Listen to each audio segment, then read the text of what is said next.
Hola chicos, hola chicas. En primer lugar, para aquellos de vosotros y vosotras que no sepáis quién soy, mi nombre es Pau, profesor de asignaturas de psicobiología de la Academia Prueba de Números, y hoy me paso por aquí a ayudaros a que podamos echarle un vistacito juntos al proceso de sinapsis, que es un proceso que a veces se nos atasca y nos cuesta. Hoy vamos a verlo de forma fácil, hoy vamos a comprenderlo de una vez por todas, ¿vale? Antes de empezar, dejadme que os destaque un par de cositas. La primera, es interesante que si no conocéis el proceso del potencial de acción, o si no tenéis una base con este tipo de elementos asociados a la psicobiología, a estos fundamentos de la psicobiología, le echéis por lo menos un vistacito a nuestro vídeo del potencial de acción que tenéis en nuestro canal y también que porfi vayáis a la descripción de este mismo vídeo y que por favor también os descarguéis el material que os permitirá seguir adecuadamente el mismo. ¿Vale? Si simplemente estáis aquí para comprender un poquito más, pues disfrutad, sentaos y relajaos. Espero que esto sea algo educativo y que lo entendáis fácilmente, pero si queréis también profundizar y a nivel de por lo menos vuestras asignaturas en la carrera necesitáis comprender adecuadamente este proceso y es algo que se está volviendo locos o locas, descargar este documento y seguir este vídeo os va a ayudar un montón, ¿vale? Sin más, teniendo en cuenta estos dos elementos y apartándolos de lado, vamos a echarle un vistacito ahora sí a la sinapsis. Vamos a tratar este proceso, vamos a verlo segmentado. Y nosotros lo hemos segmentado en 6 partes.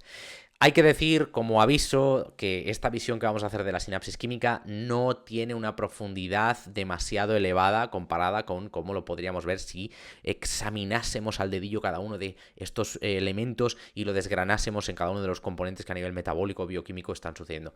No, vamos a verlo a nivel psicobiológico, una perspectiva general para comprender las bases de la misma, ¿vale? Así que, sin más preámbulo, vamos a meternos a ello. 6 pasos, como os digo, 6 pasos muy importantes.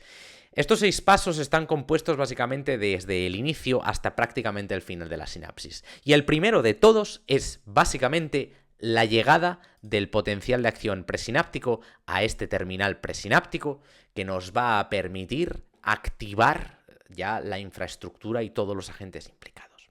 El primer pasito es la conducción del potencial de acción que, como os digo, alcanza el botón terminal para llegar a estimular a los canales dependientes de voltaje de calcio que, de nuevo, otra vez, encontramos en el botón terminal de la neurona presináptica. Por tanto, paso 1, potencial de acción activando a los canales dependientes de voltaje del calcio.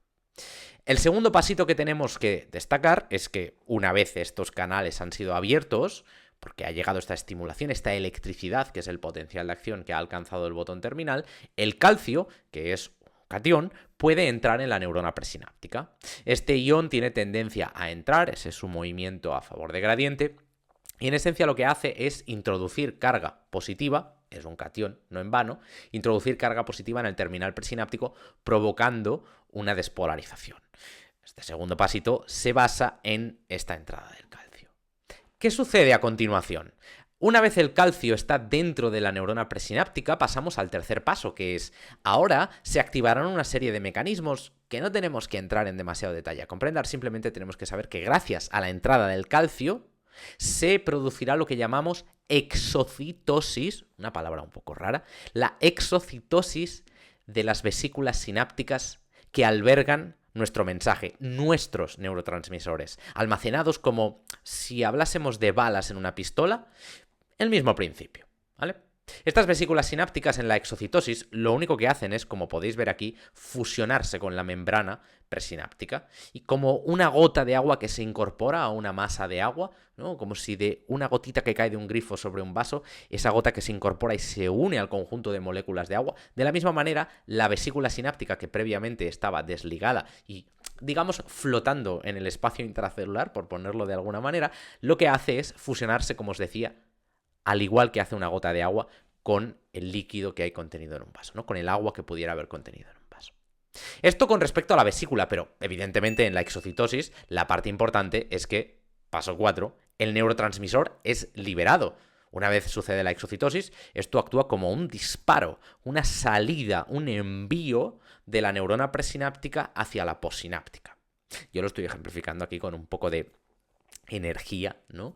Pero no tenéis que imaginaros un lanzamiento como si de una catapulta se tratase. Simplemente el neurotransmisor es sacado, ¿no? Es liberado al espacio sináptico, a esta hendidura sináptica, donde por afinidad química lo que va a hacer es desplazarse hacia los receptores postsinápticos. Ahora el mensaje irá de pre, como ya sabemos, a post, específicamente, como os estoy diciendo, a estos receptores postsinápticos. ¿Qué sucede a continuación? Bueno, sencillo, vamos a los receptores postsinápticos y lo que hace el neurotransmisor es interactuar con estos receptores. Estos receptores también los habréis conocido como quizás canales dependientes de ligando. Son unos canales que dependen de una estructura que es el famoso receptor al cual se debe acoplar el neurotransmisor, como una interacción entre una cerradura y una llave. ¿Vale? Cuando yo introduzco la llave en la cerradura, se puede abrir la puerta. El neurotransmisor es la llave, el receptor es la cerradura y el canal iónico la puerta. Eso quiere decir que, llegando al paso 5, comprendemos que el neurotransmisor, primero de todo, no entra en la neurona postsináptica, como a veces algunos alumnos pueden llegar a pensar, y es un error muy común, porque es algo muy natural y muy lógico que pensar, sino que lo que hace el neurotransmisor es interactuar a nivel de membrana con los receptores que hay en la membrana postsináptica para abrir los canales iónicos y así llegar al punto 6, que es una vez se han abierto estos canales, los iones han pasado, se produce una estimulación que llamamos, normalmente en términos de fundamentos de psicobiología, siempre hacemos referencia a esto como potenciales locales, como pequeñas variaciones de lo que es el potencial de membrana, que en función del ion, en nuestro caso en el ejemplo que tenemos presente en pantalla, es el sodio. Por tanto, el potencial local será excitatorio, será una despolarización de membrana lo que estará sucediendo en esta dendrita seguramente. Pero no nos equivoquemos, quizás pudiera estar entrando cloro, quizás pudiera estar saliendo potasio. Eso depende mucho del neurotransmisor y en esencia el ion que pueda pasar a través de los canales, ¿no? Y por tanto el canal en cuestión del que estemos hablando. Pero la idea es esta. 6 pasitos. Tenemos potencial de acción con la estimulación de estos canales dependientes de voltaje del calcio. Entrada del calcio, lo cual permite que se genere una despolarización. La entrada del calcio permite que se dé la liberación, ¿no? Que se dé la exocitosis. La liberación de estos neurotransmisores a través de la exocitosis en el paso 4 nos permite enviar el mensaje. Una vez el mensaje ha interactuado, paso 5, con nuestros receptores, lo que tenemos es una apertura de canales iónicos postsinápticos que permiten el paso de los iones, un canal iónico, paso de iones. Y paso 6, el paso de estos iones a través de la membrana postsináptica generará potenciales locales. Algún tipo de variación en el valor del potencial de membrana. Si meto carga positiva, despolarizaré y hablaremos probablemente de un PEP. Si meto carga negativa o saco carga positiva, sea cual sea el proceso, lo que estaremos haciendo es una inhibición, una hiperpolarización, un PIP, un potencial inhibitorio postsináptico. ¿Vale? Estos son siglas que están mucho más asociadas a lo que la sinapsis provoca como consecuencia, cosa que nosotros no vamos a tratar en sobremanera hoy. Pero sí que es importante tener estos elementos presentes, ¿vale? No en vano, lo que estábamos diciendo era bastante claro. Hay que tener un cierto fundamento sobre algunos procesos que hay aquí asociados, ¿vale? Estos pasitos son muy importantes. De nuevo, llegada del potencial de acción y estimulación de estos canales del calcio. Entrada del calcio y despolarización del terminal presináptico. El calcio permite que se dé la movilización de las vesículas sinápticas y que se dé la exocitosis. Esta exocitosis permite que el neurotransmisor salga al espacio sináptico y allí pueda dirigirse por afinidad hacia los receptores postsinápticos. Una vez los receptores postsinápticos han recibido al neurotransmisor, lo que tendremos básicamente es la apertura de los canales iónicos que estos receptores controlan. Paso 6, y aquí ya me faltan dedos. Lo que sucederá cuando los iones se muevan a través de estos canales es o una despolarización o una hiperpolarización, que en su conjunto llamamos potencial local. Un potencial que, sumado a otros que puedan estar sucediendo o otros que puedan llegar desde el mismo terminal presináptico que se ha utilizado, puedan llegar en total a colaborar a favor o en contra de que se genere un potencial de acción. Porque al final una de las cositas que yo quiero dejaros en la mente dando vueltas en este proceso es, vale, hemos hablado de varias cositas y evidentemente lo estamos haciendo de una forma fácil, directa, con elementos simples, no hay mucho más misterio que esto, ¿vale? Pero una cosita que hay que tener presente es que el cometido de esta sinapsis, en última instancia, es colaborar con otras, en caso de que sea excitatoria, para generar potenciales de acción que elicitarán que se continúe propagando la señal como eslabones en una cadena, ¿vale? Como mensajes que se están trasladando de uno al siguiente, al siguiente y al siguiente, ¿vale? Esto es la sinapsis, este es el cometido final, ¿vale? Seguir repitiendo hasta el punto en el que sea pertinente o intentar que esto no se produzca.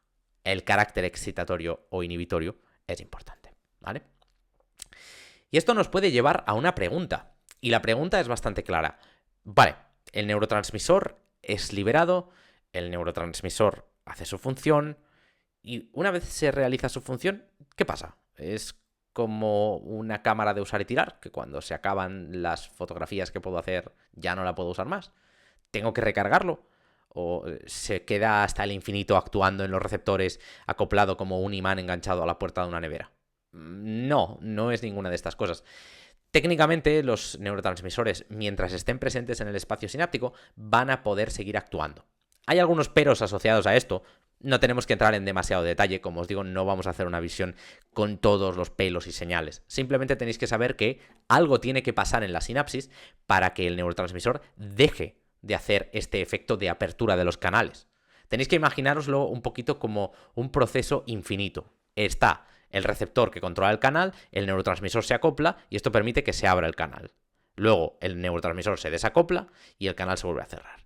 Y se vuelve a generar este proceso que básicamente genera un acople, desacople, apertura, cierre. Y esto permitirá que se siga dando esta o despolarización o hiperpolarización, estimulando constantemente a la neurona posináptica. Y pensaríais, bueno, esto es chachi, ¿no? Porque así las neuronas solo envían un mensaje y se mantiene en efecto. Pero, al igual que sucede con un coche, yo no quiero tener siempre el motor encendido, ¿verdad? Porque sí, me viene bien si, yo qué sé, en cualquier momento me subo al coche y el motor está encendido, no tengo que arrancarlo nunca. Pero eso es un gasto bastante grande de recursos, ¿verdad? Estaré gastando bastante batería o la gasolina o el combustible que sea, ¿no?, pertinente para cada tipo de vehículo. Lo que necesito es poder apagarlo cuando no lo estoy usando. Esto es lo que estamos mencionando. El final de la sinapsis se conoce como la inactivación del neurotransmisor. A lo mejor, si habéis tenido otros profesores, lo han llamado de otra manera. El kit de la cuestión es que lo que queremos es cesar esa actividad de acople y desacople. Queremos que el neurotransmisor desaparezca del espacio sináptico para que no haya actividad sináptica, para que no haya activación postsináptica, para que no estemos enviando constantemente un mensaje, para que podamos apagar el coche si lo tenemos aparcado. ¿Vale? ¿Cómo se hace? Dos maneras, y es relativamente complejo. Seguramente en función del nivel que tengáis vosotros, a lo mejor conocéis específicamente cómo funcionan y que existen varias ramificaciones a cada una de estas cositas. Yo no voy a entrar en detalle, simplemente lo que quiero que sepáis son los dos elementos, que lo conozcáis y que lo entendáis.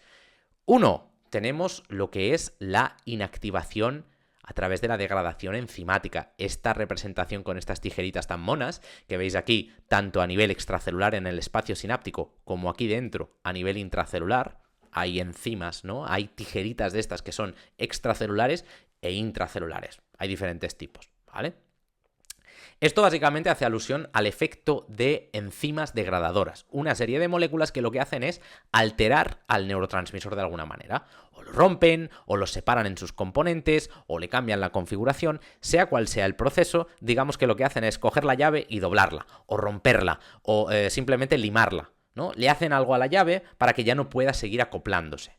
Porque una de las características de una llave en una cerradura es que si no tiene los dientes adecuados, si la llave no tiene la estructura que la cerradura requiere, da igual lo bonita, lo lustrada o lo especial que pueda ser esa llave, no la vas a abrir. A no ser que seamos buenos haciendo un poco de trampas, ¿no? Pero el mensaje lo tenemos claro. Modificamos la llave para que ya no pueda abrir esa cerradura y que ese neurotransmisor ya no pueda acoplarse al receptor. Ahora ya no es la llave que abre esa cerradura. El segundo método, el reciclaje. Hablamos de lo que es la recaptación, ejemplificado en este caso con la bolita naranja, con este símbolo de reciclaje, ¿no? Este triángulo famoso que todos conocemos. Básicamente aquí hablamos del uso de unas proteínas de membrana llamadas bombas de recaptación, que, ¿cómo nos lo tenemos que imaginar? Como un mecanismo que aspira los neurotransmisores, como si de una aspiradora se tratase. Así de simple, ¿vale? Esta aspiradora también chupa al mismo tiempo iones. Esto es importante determinarlo, ¿vale? Son mecanismos relativamente complejos, no es tan fácil como se activa un botón y empezamos a aspirar, supongo que os imaginaréis esto, pero la idea detrás de este mecanismo es el reciclaje. Aquellos neurotransmisores que han sido liberados, ahora la neurona presináptica los recaptará, los recuperará con estas bombas y lo que hará será, en algunos casos, degradarlos después de recuperarlos, precisamente por eso hablábamos de estos elementos enzimáticos degradadores que están dentro de la neurona. Primero, para romper, tenemos que recaptar, pero comúnmente cuando pensamos en este mecanismo de reciclaje, tenemos que pensar que los neurotransmisores volverán a ser empaquetados en vesículas sinápticas, ¿vale? Y por tanto los podremos volver a utilizar en el futuro. ¿Vale?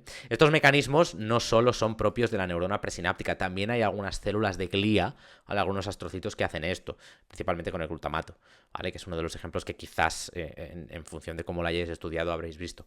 Sea como fuere, tenéis que saber que esto es un mecanismo de aspiración, recupero, ¿vale? Los vuelvo a meter en casa, así no están en el espacio sináptico actuando, eso sobra decirlo, y mira, oye, lo puedo volver a utilizar, ¿vale? Y así no tengo que gastar energía y recursos para volver a fabricar más, porque al final esto nos cuesta un dinerito, ¿vale? Estos son los dos mecanismos y estos son los dos elementos que ponen final a la sinapsis. Si esto no sucede, el neurotransmisor puede seguir interactuando con los receptores posinápticos y tenemos un problema porque la sinapsis sigue actuando, ¿vale? Cuando estudiamos un poquito la farmacología, y esto lo veréis en otros vídeos, básicamente podemos interceder sobre estos elementos. Hay muchas maneras, ¿no?, a nivel farmacológico de interceder sobre la sinapsis, ya sea sobre la recaptación, sobre la degradación o sobre cualquier otro proceso que la constituye. Sea como fuere, lo que tenemos que tener presente es que gracias a estos procesos la sinapsis puede terminar y el mensaje puede cesar. Podemos apagar el coche cuando aparcamos el vehículo, ¿vale? Y esto nos lleva al último puntito de nuestro viaje, que es, bueno, ahora sabemos cómo interactúan los neurotransmisores, vamos a ver dónde lo hacen, ¿no? Hemos estado hablando de la sinapsis y cómo es ese envío de neurotransmisores. Todo al final tiene el cometido de que los neurotransmisores se unan a unos receptores y que estos permitan el paso de iones. Ese es el mensaje, esa es la idea final de la sinapsis, que el neurotransmisor abra canales iónicos. Punto pelota. Ya está, así de simple es. Pero ¿qué son los receptores? Bueno, es una cerradura, ¿no?, para esta llave. Sí y no, ¿vale? Un receptor básicamente es un lugar al que se puede acoplar un neurotransmisor para ejercer una acción. La acción, en nuestro caso, es, ahora el caso que nos ocupa de nuevo, la apertura de un canal iónico, ¿vale? Y cuando pensamos en cerradura, pensad en una puerta. Podemos tener una puerta que tiene directamente la cerradura, las de toda la vida, las que tendréis probablemente en casa, que es una puerta que tiene, probablemente debajo del pomo, una cerradura en la cual yo introduzco la llave, la giro el número de veces que sean en la dirección que sea y por tanto puedo abrir la puerta y entrar, ¿no? Es una cerradura que está en la puerta a la que está controlando. Eso es lo que nosotros llamamos un receptor ionotrópico, en nuestro caso. Pero y esas veces en las que interactuamos, no suele ser muy común, ¿no? Pero ¿cuándo tenemos que interactuar con una puerta, ¿no?, que se controla a través de una cerradura electrónica? Ya un poquito más sofisticado, por supuesto. No es algo con lo que interactuaremos necesariamente todos los días, pero seguramente, aunque solo sea en una película, en una serie, o de pura imaginación, nos podemos imaginar una puerta que tenga un pomo, pero no tenga ninguna cerradura y que para abrirla, en la pared, yo tenga que introducir un código de un número de dígitos y por tanto se pueda activar la puerta, ¿no?, y se levante el cierre, ¿no?, controlado electrónicamente y por tanto yo pueda abrir la puerta, ¿no? Tenemos una cerradura que está físicamente, ¿no?, analógicamente en la puerta, o una cerradura que electrónicamente desde la distancia controla la propia puerta, ¿no? Este control electrónico desde la distancia es lo que llamamos un receptor metabotrópico, ¿vale? La puerta con la cerradura físicamente en ella o la puerta controlada por un elemento electrónico que está físicamente alejado de la misma, ¿no? Puede ser un botón, puede ser una combinación, lo que os queráis imaginar, eso es indistinto, ¿vale? Una tarjetita, a mí me da igual. Lo que quiero que tengáis en cuenta es que el elemento que puede interactuar para abrir la puerta o está o no está físicamente situado en la puerta. El receptor ionotrópico, como os decía, es el elemento por antonomasia, es como el tipo de receptor más fácil y es el que nosotros teníamos representado, ¿no?, el que veréis en el documento que tenemos en la descripción, ¿vale? Aquí hay una serie de elementos, evidentemente el receptor aquí lo tenemos, esto es el receptor y todo esto sería el canal, ¿vale? El canal básicamente es el elemento que hay que estimular y el neurotransmisor lo que hace al acoplarse al receptor, a este lugar de acción, lo que realizará simplemente es una estimulación que alterará la estructura de este canal abriendo la puerta. Aquí lo tenemos representado con una puertecita literal. Quiero que sepáis que en la realidad no hay puertecitas, simplemente lo que hace el neurotransmisor al unirse al receptor es cambiar la configuración y abrir el canal, ¿vale? Podéis imaginároslo con la puertecita, pero a la hora de la verdad tenéis que saber que lo que se modifica es la estructura como tal. En el caso del receptor metabotrópico, que es aquella cerradura que no está físicamente en la puerta, lo que tenemos básicamente es un receptor separado del canal al que está controlando, eso lo hemos dicho repetidas veces, pero que está vinculado funcionalmente a lo que llamamos una proteína G. Un intermediario, y aquí es donde está la magia, que permitirá que esta cerradura indirectamente acabe abriendo esta puerta. Y decimos indirectamente porque no es ella la que está ahí y ejerce ese efecto, sino que a través de unos cables electrónicamente, ¿no? En nuestra metáfora, en nuestra vinculación, ¿no? con este tema de las puertas y demás, abrirá la puerta en última instancia, ¿vale?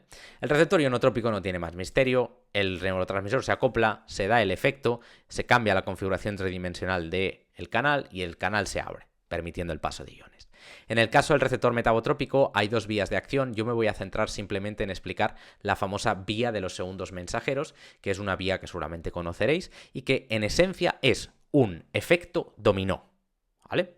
Un efecto dominó, ¿por qué? Porque básicamente cuando el neurotransmisor se acopla al receptor, lo que hacemos es estimular una subunidad de una proteína G. Estimulamos a una proteína G, simplemente hay que recordar este nombre en caso de que tengáis que estudiarlo, ¿vale? El receptor estimula una proteína G, la cual irá a estimular una enzima llamada adenilciclasa, en nuestro ejemplo.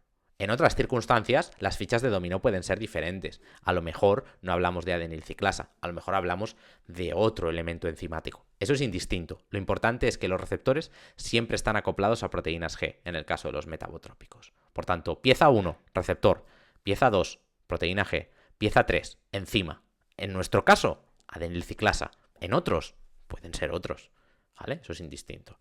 Posteriormente, ¿qué hacemos? En nuestro ejemplo, la adenilciclasa lo que hace es producir AMP cíclico gracias a el ATP. El ATP es una moneda de cambio energética, es como el dinero metabólico de las células, ¿vale? Y en el caso de la neurona es tanto de lo mismo. El ATP es transformado por esta enzima en AMP cíclico.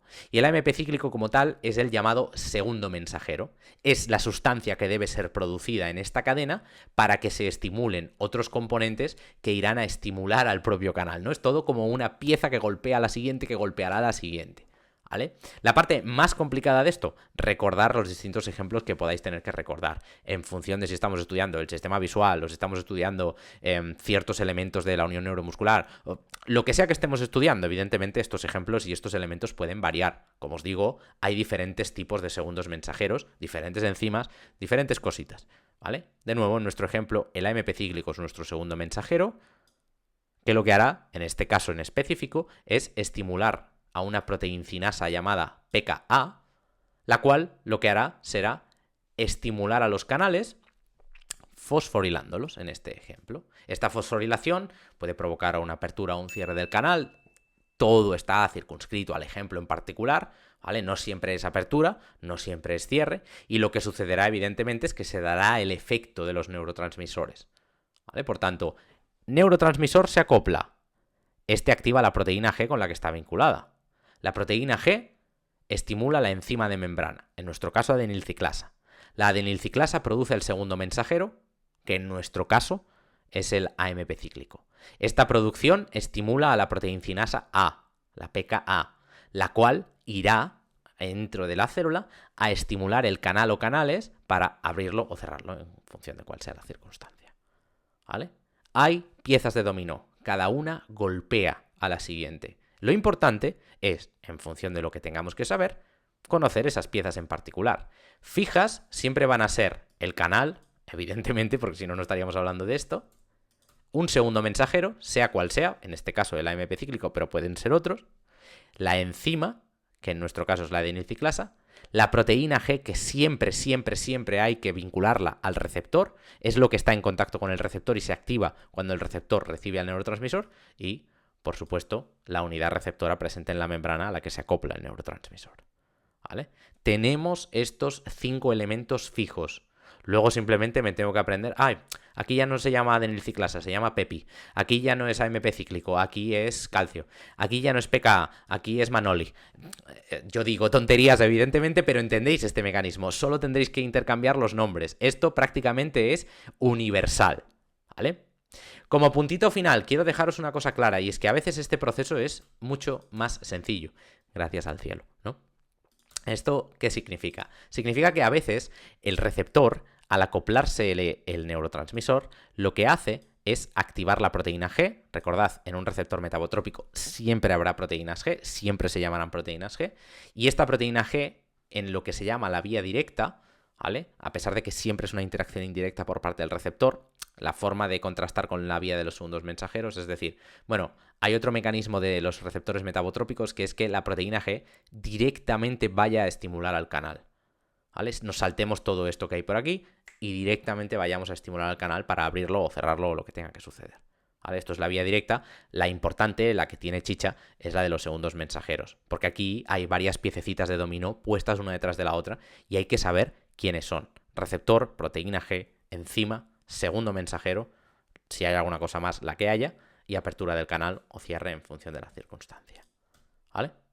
Receptores metabotrópicos quizás son la parte más complicadita de todo este proceso, de todo lo que hemos estado viendo, pero indistintamente son un elemento importantísimo, ¿vale? Porque estos, además, aunque tienen un cierto retardo temporal, porque como podemos comprender es mucho más rápido interactuar directamente como hace el receptor ionotrópico que no tener que avisar y al final abrir, tienen la capacidad de, en algunos casos, generar efectos que son más duraderos y que pueden activar, ¿no? Estimular, en caso de que hablemos de estimulación y no de inhibición, a más de un canal. Por tanto, suelen ser más expandidos, o por lo menos pueden serlo, ¿vale? No son tan focalizados, son más amplios en su efecto, ¿vale?